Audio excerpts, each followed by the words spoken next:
I'm Tom from Do-It-Yourself Home Automation, and PGE, Pacific Gas and Electric, just announced that they're going to start to implement public safety power shutoffs in the San Francisco Bay Area where I live. And they've been talking about this for a little while. This is a new measure that they have as a result of the major wildfires that we had here in California a couple of years ago that were sparked by, they think, PGE equipment. And so PGE basically said, well, if there's going to be really dangerous weather where we think there's a high risk of wildfires, we're going to shut off power preemptively to certain places, even entire counties or cities at a time, and for up to 5 days, in what they're calling these public safety power shutoffs to avoid the risk of wildfires. And they do this based on weather reports, they do it based on actual fire conditions, humidity, gusty winds, and that kind of thing. So they announced this, they told everybody that you should be ready in case this happens, and I just got the alert that they're planning to potentially do one in a couple of days on October 9th, 2019, and kind of cautioning people to get ready for that. So, a couple of things to think about leading into one of these if you're in one of the affected areas. The first thing I would say is, obviously think about if there's any absolutely essential electric loads that you have in your house. So you have medical equipment, do you have any kind of, nebulizer or something like that that needs to run off of electricity in the house? And if so, do you have any sort of a backup for that? And, a generator is obviously an option, like a gas generator. And PGE actually, I believe, has some recommendations for how to safely operate a generator around your house, because you really want to be careful of carbon monoxide. Also looking into battery backups for that kind of thing is really important. And, one thing I would mention, and what I'm showing right here, this is my side yard solar panel system.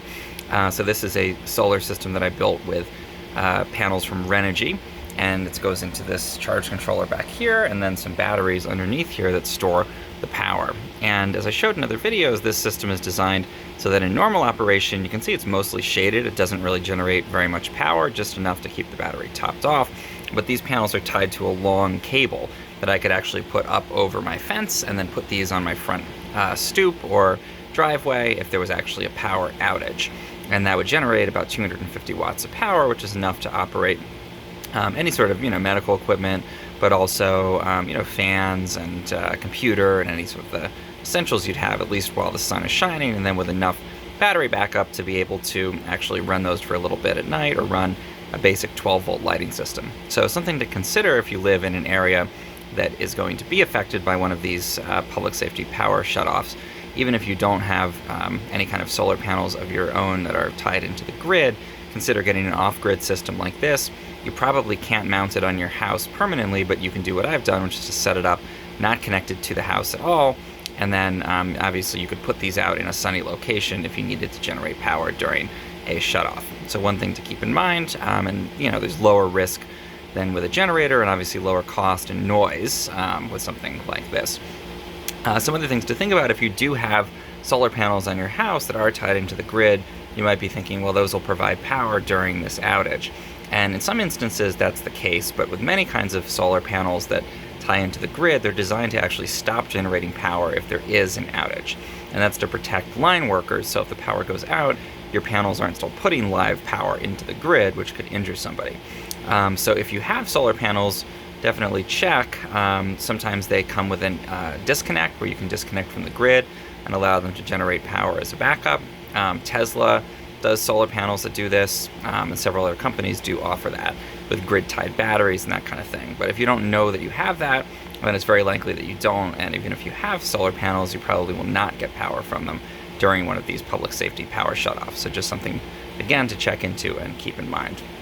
And then the final things are, think about refrigeration, food, and anything around your house that is not just an inconvenience, but is essential for getting in and out of your house, for example. So if you have an electric garage door opener, figure out in advance how you're going to handle opening and closing that garage door to get your car in and out.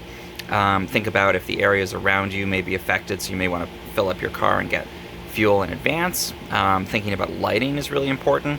So with this system, I have some 12-volt lights I can set up in the house, and I showed it in another video. Also, I have a power outage light that I had started to design.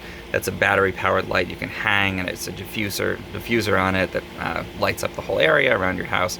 You know, even a camping lantern and that kind of thing is really important because you don't realize how dark things can get if there's an outage until it actually happens, especially if your whole neighborhood is affected. So there's really no residual light lighting up your house. So think about lighting in advance. Think about, you know, access controls like garage doors and other things that are going to be an essential load to have around the house.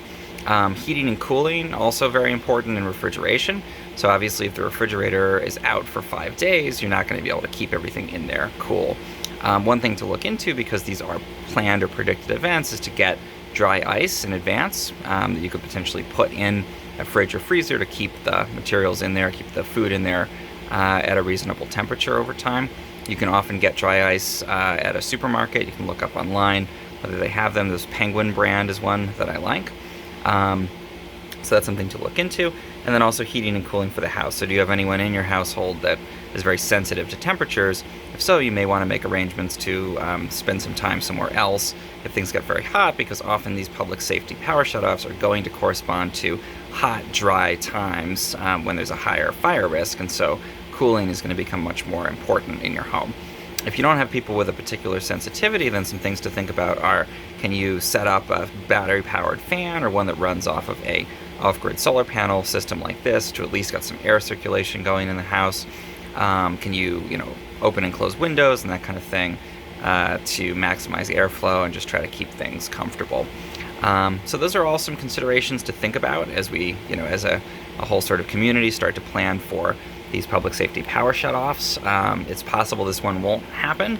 Depends on what the weather looks like, but they are saying that these could be something that could happen in the future. So start to, think about how you might be able to stock up either on battery-powered kinds of, fans, radios, flashlights, other lighting, building a pretty inexpensive solar panel sort of off-grid system like I have here from Renogy. Getting a generator, whatever you need to do to provide for your family's own needs.